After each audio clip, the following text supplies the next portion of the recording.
Doctor साहबा, नबी अकरम सल्लल्लाहु अलैहि वसल्लम ने भी अपने हाथ से बहुत से ऊँट ज़िबा किए और इसी तरह अपने हाथ से ज़िबा करने की फजीलत भी है, तो क्या कोई खातून ऐसा करना चाहे तो वो कर सकती है? जी, आपने दुरुस्त फरमाया कि नबी सल्लल्लाहु अलैहि वसल्लम ने अपने हाथ से कुर्बानी की थी, और हकीकत भी यही है कि जो काम इंसान अपने हाथ से करता है उसकी बात ही कुछ और होती है। और कुर्बानी जब अपने हाथ से की जाती है तो उस वक्त एहसासात बिल्कुल मुख्तलिफ होते हैं।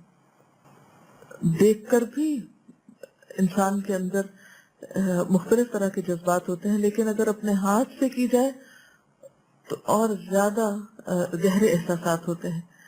अब इस सिलसिले में यह है कि मर्द तो अपनी कुर्बानी खुद कर लेते हैं या कर सकते हैं, लेकिन क्या अगर कोई औरत ऐसा करना चाहे तो क्या वो कर सकती है? जी हाँ, वो ऐसा कर सकती है। अगर आज के दौर में औरतें सर्जन हो सकती हैं,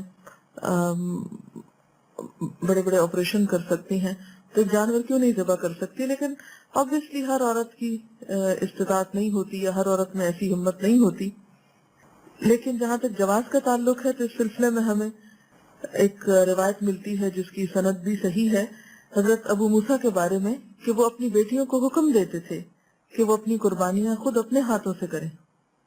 कहीं मना नहीं है, बल्कि उसके बरक्स एक सहाबी का अमल मौजूद है।